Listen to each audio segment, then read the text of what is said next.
Hi, and welcome to our service. If you're new here, you may be wondering who we are and what this church is all about. Well, the heart of the matter is this. We're a group of people doing our best to love God and love those around us. One of the ways we express this love is through worship, because our God is truly amazing. He created everything, great and small, and His love for us is incredible, powerful, and completely unconditional. We also spend time looking into His Word, the Bible, and receive practical teaching to guide us along His path in our everyday lives. But it doesn't end when the service is over. Throughout the week, we gather in groups to serve, pray, reach out to our community, and sometimes just to hang out and have fun. Life is full of challenges, and none of us are perfect. But we believe that's one of the reasons God has brought us together. We're all here to help and support each other through each step of life's journey, because nobody should have to travel alone. So thanks for joining us today. No matter who you are, we want you to know you are welcome.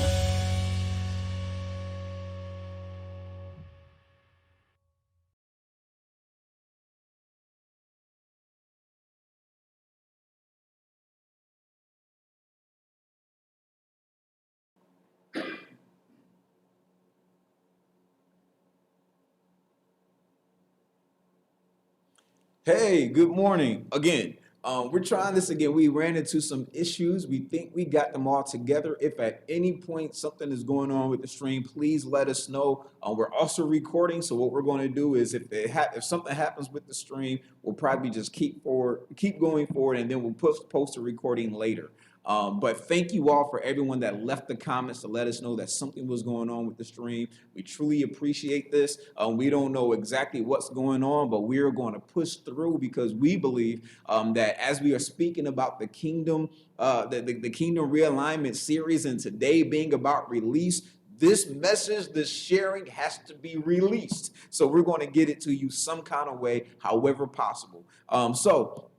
Not going to take too much of your time. Again, thank you all for joining us this morning. We kicked off today at 10:30 with the kids, and absolutely love what was shared there. We're going to continue even now talking about the Kingdom Realignment Series, Part 6, KRS 6, release. So with that being the case, I want us to jump right in to what it is that we're going to be sharing today. I want you to look at the screen. We're going to be looking at Isaiah 61, verse 1.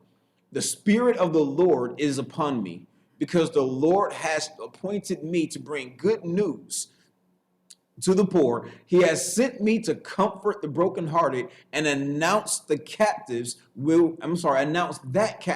be released and prisoners will be freed. I want us to read the next verse because I want to read there's four passages I want us to read today, and then we'll go into some of the things that we want to share, want to talk about. Mark 15, verse 6, starting with verse 6. Now it was the governor's custom to release one prisoner each year at Passover time, anyone that people requested. Verse 7 says, one of the prisoners at that time was Barabbas, convicted along with others for murder during an insurrection. The mob began to crowd in toward Pilate, asking him to release a prisoner as usual. Should I give you the king of the Jews? Pilate asked. And now we want to jump into the next verse because it kind of continues this story. But after he asked this, Luke 23:18 says, but they cried out all together, saying, away with this man, away with this king of the Jews, and release for us Barabbas. The last one we want to read today. Oh, not today, but in this moment. So if the Son makes you free, you will be free indeed. Amen. All right, so those are four passages, and as you read those passages, you can kind of see the underlying theme being freedom and release. But what is it that's going on here? How do these things really connect as we're talking about the Kingdom Realignment series? As we're talking about being realigned with the kingdom. and that realignment, especially today, talking about release. And so here's what I want to share with you. Let's go back to that first verse. We might not pop up on the screen. You're going to have to look at me for the next 10 minutes or so, unless we share some things on the screen. But Isaiah 61 speaks about this word that's being spoken where it says, the Spirit of the Lord is upon me. And what's so awesome about this is it takes us back, or as we fast forward in time, or fast forward in the Bible time, but rewind for us. Jesus, when he walks into the temple at one particular time, he goes to speak, to stand in front of the people, and he grabs the scroll. And when he grabs the scroll, he opens it up and he searches, finds this verse and reads it. I was reading a devotional a couple of weeks ago, and it said, and it kind of opened up. I can't remember exactly what the title was, but the gentleman that wrote it was like, he spoke to this verse, but when Jesus was speaking it or reciting it or reading it, and he said, man, this was Jesus' mic drop. And the mic drop was, I walk into this temple, I pull open this scroll, and I turn to this verse or find this verse, and he reads this standing in front of the people. Check this out, y'all. The Spirit of the Lord God is upon me, because the Lord has anointed and commissioned me to bring good news to the humble and afflicted. He has sent me to bind up the wounds of the brokenhearted, to proclaim release from confinement and condemnation to physical and spiritual captives, and free the prisoners. He rolls up the scroll, sets it down, and it sits down in a seat. Mic drop.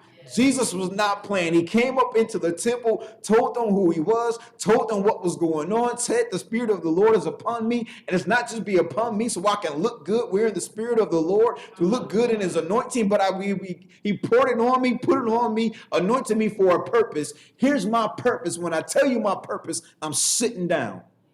He did that. He dropped the mic, and people were astonished by the word that he just read. And they began to ask him questions like, dude, you got to give us more. Give us more than just that. And he began to share with them.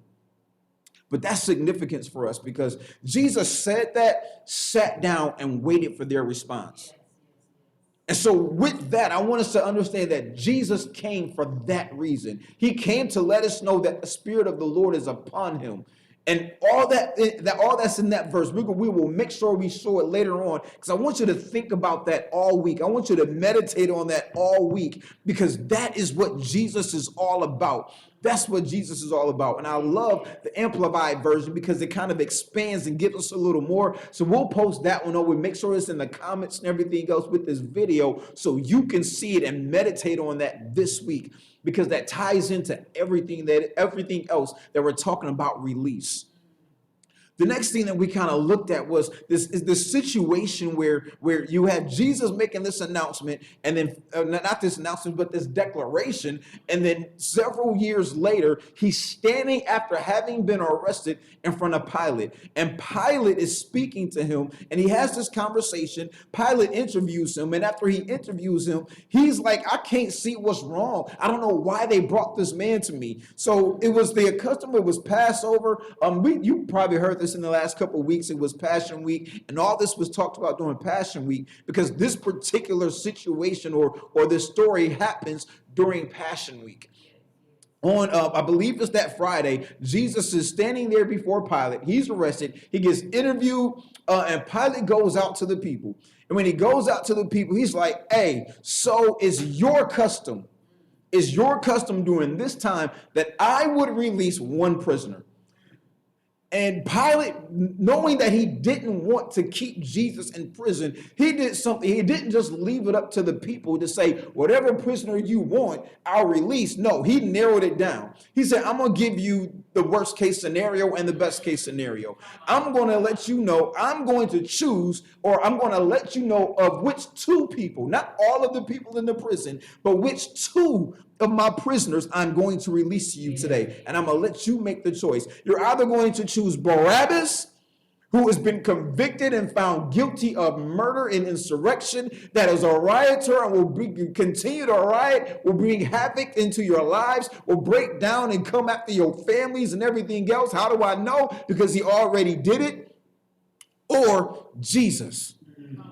King of the Jews, who's done nothing among you but perform miracles, heal people, do everything good, and say that he is here to help you, here to free you. Again, let's go back to what he spoke in I don't believe Pilate may not have known what Jesus read, but we know what Jesus read. I'm going to release to you Barabbas, you know the package he comes with, or Jesus, who stood there, dropped the mic, and before he dropped the mic said, I'm here to free you. So I'm giving you a choice who to choose. In that moment, in this moment, what's coming to my mind is when Moses did it with the people of Israel back when they were in the wilderness. And he said, choose ye this day, or choose today, life and godliness or death. And so in that moment, Pilate is asking the people, who do you want me to release to you? One that is here to free, or one that's here to hold you, or one that's here to bring fear into your lives? So you have a choice, freedom or fear. The people responded like this: give us fear. We don't want that freedom. Give us Barabbas. We know what he did. We know that he's a murderer. We know that he's a rioter. We know that he led an insurrection, that he killed a lot of us in the insurrection. But give us that man. Give us him. Why did they want that? See, a lot of us, we get to this place where we would rather deal with the negative things in life. We'd rather deal with those things that are no good, because it's like, at least I know what to expect. Now, sometimes it looks like, hey, man, with Jesus, I know that he's saying he's the King of the Jews. I know that he's doing all these powerful things. But he's also saying he's the Son of God, and there's no way that we can really test. We can't do a DNA test. We can't go to Ancestry.com or 23andMe and test his DNA to see if it goes back to heaven. But the truth of the matter is, we know who Barabbas is. We know who his mommy and daddy is. We know who he kick it with. And so when it really comes down to it, we'd rather go with what we know than what we don't know, without really understanding that what we don't know is the thing that we absolutely need, because it brings freedom. Again, Jesus said, I am here. The Spirit of the Lord is upon me. I am here to set the captives free. I'm here to release prisoners. And so they had the choice, and they made the choice to take Barabbas. How many of us find ourselves in a place where it's like, okay, I can either go to the left or go to the right. I can either choose this thing, which I know, or choose the uncertain. Sometimes it even gets to a point where it could be a job that we're trying to choose. Am I choosing to stay where I am, or am I choosing to accept this new position where I'm not really sure I'm stable in this job, they love me, or can I go to this place where I have to prove myself again, where I have to go and begin to show them that I am the person that they hired? So it's kind of when I can stay comfortable or move to a place where I can do something completely different. And so we get to this place where we start making those kind of choices. In this situation, the choice is simple. Choose the one that said, I am bringing to release. I'm here to proclaim release. I'm here to free you from condemnation and confinement. What I loved about that, the condemnation and confinement, is not just something that's physical, but the Amplified Version said it's both spiritual and physical. See, the spiritual side of it, and we've heard this before. I'm just going to share this. We've heard this statement before, how with this analogy before, how you can be free in your body, but if your mind is trapped, you really don't know what freedom is. And that's the same thing that's going on that Jesus is saying when he read from Isaiah 61:1. He's saying, I'm here for the mental, I'm here for the physical, but I'm also here for the spiritual. It's one thing for you to be free to choose, free to do whatever you want to do physically, but if your mind is bound up, if life has you to a place where you're operating in fear, if life has a place where you're anxious because you don't know what's going on, if you're sitting in a place of depression right now, you might be free to walk out. How many of you have seen the commercials where they're talking about the drugs that help with depression, and you see the people walking around with the mask? They're free to roam, they're free to go, they're free to move, free to drive, free to eat, free to live. But the whole time they're bound by that thing in their hand. They're bound by that mask that they have sitting in front of them. They're bound by that depression or whatever it is that's keeping them. We've seen those commercials. Some people have even laughed at them, because when you get to what the side effects are, it's like, dude, I'll just deal with the depression and have to deal with all the side effects. But the truth of the matter is, the truth is we're choosing to accept and have released to us those things that will keep us bound, rather than having released the one that's released to us, that said, I'm here to release you from all the things that are keeping you bound. Jesus also said, Jesus said in John 8:36, that whom the Son sets free is free indeed. And I love, again, the Amplified. It says, so if the Son makes you free, then you are unquestionably free. Yes. I struggle saying unquestionably. We're going to put it like this. Sorry, Amplified. If the Son makes you free, ain't no question about it. You free. There's no doubt about it. You're free. Why? Because he came to set us free. He came to release prisoners. The Spirit of the Lord God was upon him. It looked good on him too. The anointing was on him. When the anointing is on him, the anointing says, I'm here to break every yoke. I'm here to break it down, make sure it's not just broken, so where somebody can come around, put some wood glue on it, or to come around and bandage it up. When I break it down, I destroy it. I completely take it down. I believe it was the prophet Elisha that when he received the call to follow Elijah, to become his apprentice, to become his successor, he went, killed the oxen, but the yoke that was on the oxen, he burned it. You can't take ashes and build a yoke again. When Jesus said, I came to set you free, goodness, what he's saying right now, when Jesus said, I came to set you free, the things that are binding you, the things that have you imprisoned, the yoke that's around your neck, I'm making sure that when I take it off, I'm destroying it, because you will be unquestionably free. Then you will be free without question. That thing that binds you, that bound you, will not be able to come back. Why? Because it's ashes now. It's ashes now. I ask any one of you to take ashes and reconstruct what it is that you just burnt. Absolutely impossible. You can do a time lapse with the cameras we have. You can burn it, and the only way you can reconstruct it is if you take that video and go all the way back to the beginning and you see it reconstructed. But the truth of the matter is, goodness, because I'm gonna say this real quick. Oh my goodness! I'm sorry, I'm getting too excited. Check this out. You can record what it is that you're burning, and the only way that you can see it reconstructed in the way it was before it was burnt is if you take that video and go all the way back to the place before it was burnt. Then it looks reconstructed. Let me tell you how the enemy has been playing tricks in your mind. Goodness, he's been having you replay some of the things that kept you bound, and you don't even realize that the reality of it, the reality of it is that Jesus has burned it. The reality of it is that it's not even in existence. The reality of it is that it can't be reconstructed. But the enemy keeps playing tricks on your mind to make you think that you see the bondage, to make you think that it has you still wrapped around, that it still chained you up. And the fact is that because we believe it in our minds, we believe that it is real in the physical. And so we begin to act in the way that our mind is telling us what the reality is. We begin to react in a way where it says, okay, because I saw it as freedom, or because I saw it as bondage, I must be bound. But here's what Jesus is saying today.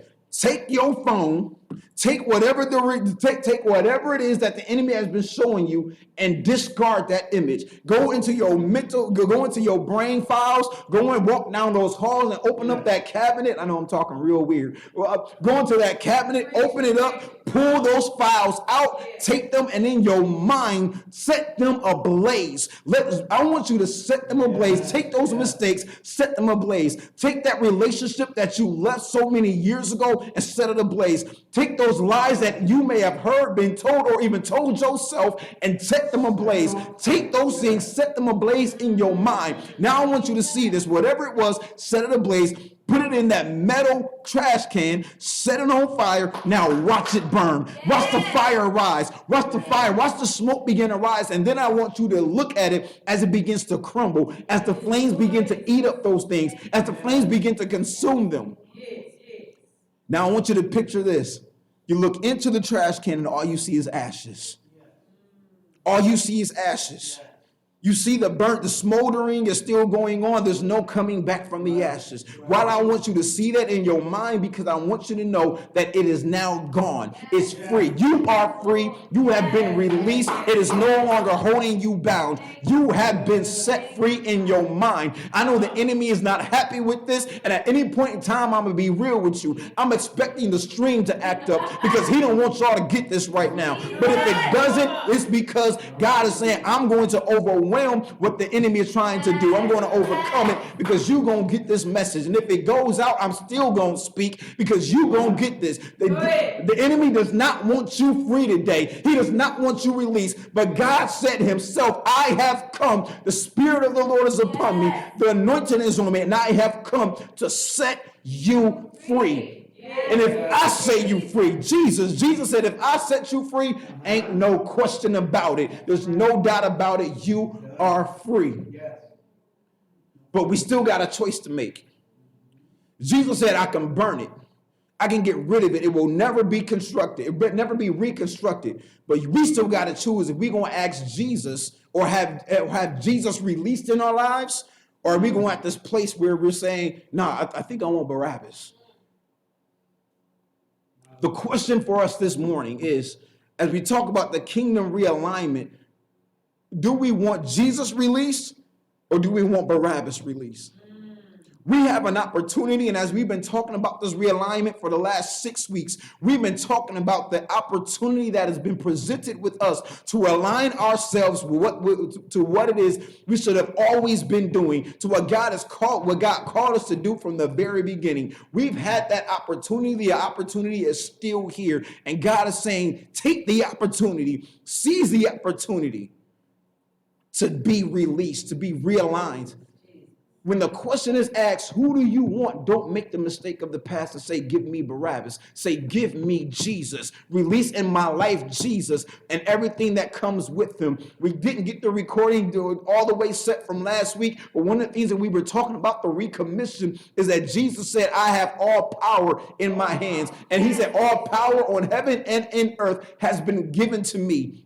And if it's been given to him, it means he has the authority and he can make the decision because he is sovereign. He can make the decision to whom he wants to give any portion of that authority to. And with that being the case, understanding that he also said, I have all power and all authority has been given to me, and then I will go with you even until the end of the age. I am always with you. He's saying, if you say this day, release to me Jesus, understand what's coming with that release. What's coming with that release is power. What's coming with that release is authority. What's coming with that release is the ability to do what Jesus said we would do, greater things. The ability to move in the Spirit, to speak with the Spirit, to commune in the place where God speaks directly to you and begins to show you things so that you can walk in authority.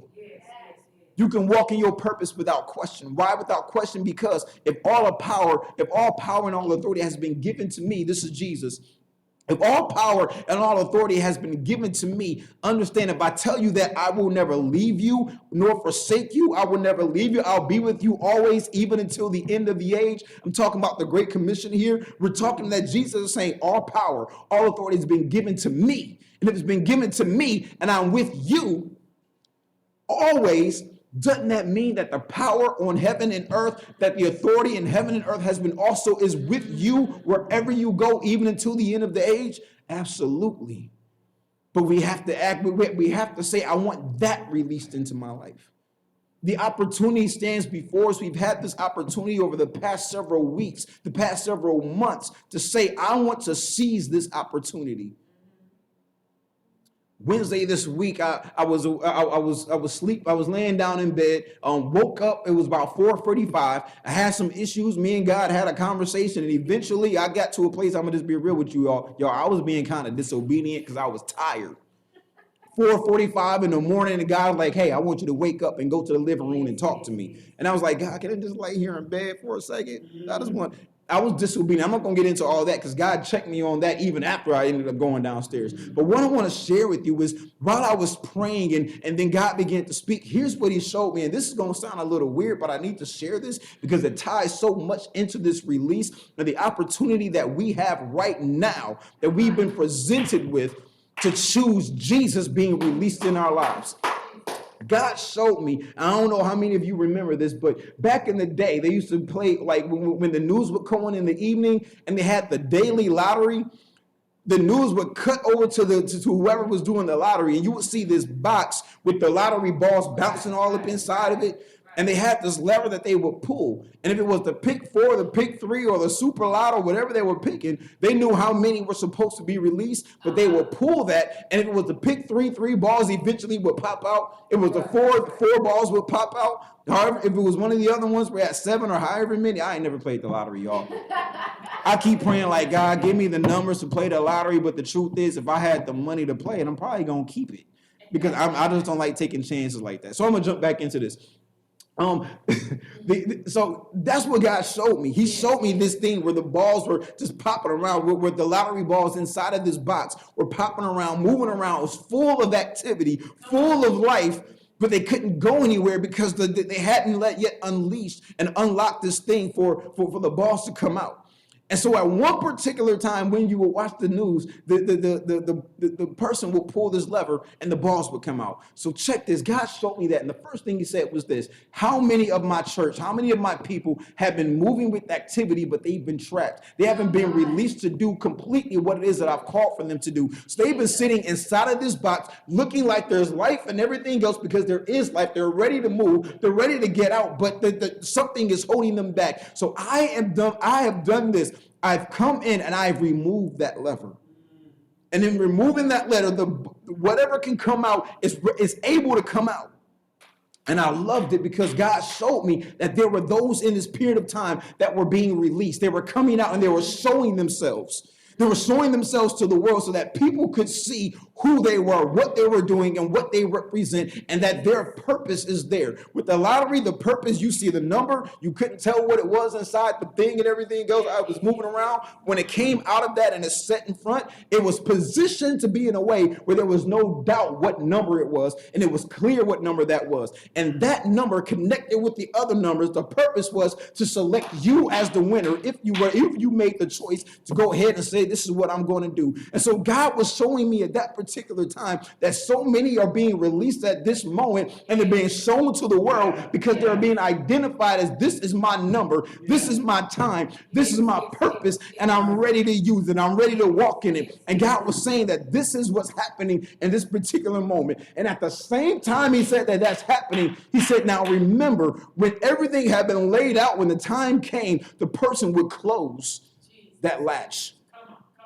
When the person closed the latch, the activity was still going on. And if you remember the way I do, some of those things where the activity was still going on, even after the latch was closed, the ball would pop up and be stuck, trying to come out, but it couldn't because the opportunity for release had closed. The opportunity to release had closed. It had shut down. They were hitting this thing, but it was like you missed your opportunity. You missed your chance to be released. You missed your chance to be shown to the world. It's not so much that this chance, it's not so much that you are missing what it is that's going on right now, but God is saying, understand that this particular situation that we find ourselves in right now, eventually it will come to a close. And the opportunities that have been presented to you to fulfill your purpose, to recognize your purpose, to have your purpose identified to you, that opportunity, yes, it will be shown. Yes, you can still connect to it, but this particular level of opportunity is coming to an end. And God is saying, I don't want you to miss it, but I want you to be released.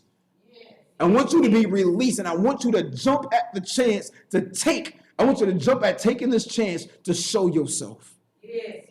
To show your purpose, because I'm ready to release you. Don't be one of those ones that get so caught up in bouncing around saying, I just want to be active in this time. I just want to be doing something. But when the opportunity closes, I'm still going to be moving, but I haven't really been exposed. I haven't really seen what I'm supposed to be doing. I've been doing a whole lot of moving, a whole lot of running, a whole lot of jumping, a whole lot of teaching, a whole lot of recording, a whole lot of singing, a whole lot of connecting. But when it all shuts down, all I'm doing is connecting, speaking, teaching, doing all these things, but I haven't been exposed and haven't really shown what needs to be shown. Yes, yes, yes. And also don't be like those ones that realize, like, wait a minute, this is the chance for us to go. But by the time you move, it's too late. And so now you have to wait until the next opportunity. Yes, yes, yes. Don't be like those. God is saying, I'm here to release you. And when you are set free, you are free indeed. I am going to make sure that you are able to do what it is I've called you to do. This is the moment for us to be released. This release is one of those things where it's not just a mental release. It's not just a physical release. It's also a spiritual release. I don't know who is watching this video or who will watch this video. I don't know who your pastor is. I don't know what your calling is. I don't even know what religion or denomination you are a part of. But what I do want to say is this. When God says, I want to release you, I am releasing you. When God says, I want to set you free, he's saying, I'm setting you free. There's so many people that are awaiting Jesus. There's so many people that are waiting for a man or a woman that is leading them to say, okay, now you can fulfill your purpose. And God is saying, like, no, I'm the one that's here to free you, but I need you to choose. Are you going to choose to listen? Are you going to choose to release Barabbas? Or are you going to choose to release Jesus? I encourage you this morning, declare and speak over your life and then your household. I am releasing Jesus. I'm releasing freedom. I'm releasing power. I'm releasing authority. I'm releasing the will of the sovereign Lord God in my life and over my family. And because we are being released and I'm releasing it, it is released and we are released. Does it sound crazy? Absolutely not. Why doesn't it sound crazy to say that? Because this is what the Bible says. Whatever you bind on earth will be bound in heaven. Whatever you loose on earth will be loosed in heaven. So here's what I want you to understand. If you are saying that I'm releasing the power of Jesus to rule in my family, heaven is responding saying they are ones that are releasing. And so with that release, they're not just releasing Jesus, but they're releasing the favor of God. They're releasing the blessings of God. They're releasing everything that I have laid up. They're releasing provision. This is not about prosperity, but it's about purpose. God says, I will make sure that your purpose is also released. You will connect to it. You will realize it and you will walk in it. This is the moment for us to be released. And if you want to be released now, just simply say, God, release me, release me, release me, release me, release your spirit in me. Pour your spirit and your anointing on me. Jesus, I release you to rule. I release you to go before me. I release you to set the way. I release you to move my obstacles. I release you to move the mountains. I release you to say and speak into my life, whatever it is that you decide to speak and release. Because if you do it, God, you said that who you set free, who you release is released without a doubt. This is the moment for release. This is the moment for release. God wants to release each and every last one of us, and not from our own bondage, but from the bondage that the world has placed on us. From the bondage that has been passed down from generation to generation. I don't have to be bound by what mommy and daddy went through. My children don't have to be bound by what I went through. The generational curses stop right now. The things that have been passed on stop right now. The things that my teachers told me about me not doing anything stop right now. The things that people told me about being just like my mama or being just like my daddy or being useless, being worthless, being nothing, all those things stop right now. Jesus is saying you have a purpose. I have called you to do something great, and I am releasing you to do it right now. Just receive me. If you receive me and release me in your life, I will show you great and wonderful things. Yes, Lord. Yes, Lord. Yes. This is the opportunity that we have today. And my prayer is that not a single person misses this opportunity. Bow your heads and pray with me just for a moment. God, we are grateful that you are a God who releases. We are grateful you are a God of the released, and you are great you're a God of those that are in prison, God, because you said, I have come to set them free. I've come to release them. So right now, in the name of Jesus, we declare freedom, liberation, and release over the lives of everyone that will watch this video, and everyone, God, that will share this video and watch it that way, or even, God, someone who will speak a word to somebody and say, release Jesus in your life so that you will be released. We declare it right now, God. We speak right now that the ministries and the purpose that you have poured into people's life, God, that they were created for that very reason, that it is released in their lives, God. We believe, and I will be praying, and we will be praying, God, over the course of the next week, God, that they will see the manifestation of this release. They will see it made real. They will see it come to pass, God. They will touch the release. They will feel the release. They will know that they have been released, God, and they will begin to see the blessings that come with that release. They will see that come with that release. We thank you for this, Jesus. In your mighty name we pray. Amen. Amen. You are released. You are released. Don't let nobody tell you you are not. Don't let nobody convince you that you are still in bondage. Don't let nobody go into your mind and sweep up those ashes, or even if they're a great con artist, they go and begin to paint what your mistake was. If they remind you and they begin to tell you what that mistake was, I want you to remind yourself that you set that mistake on fire. I want you to remind yourself that you set that sin on fire. I want you to remind yourself that you set that relationship on fire. You ain't stuck in that no more. That person has no more power over you. That person has no more control over you. That person can't tell you what to do. That person can no longer manipulate you. You have been set free. Walk in your freedom. Walk in your release. God says, I'm not done releasing you. You will see the manifestation, the promises. You will see it come to life for real right now in your life. And I will be praying that and declaring that over your life. I don't even know half of y'all that's going to see this video. But understand, when that prayer goes forth, it's covering you. Amen. Thank you so much for joining us today. Really look forward to talking to you sometime later on this week. Like I said, we're going to put some things in the comments, respond, like, share, not so that we can grow, but we want you to grow. We want to know how God is speaking to you, and we want to pray with you. All right. Love you all. Thank you again for joining us. Really look forward to seeing you later on this week.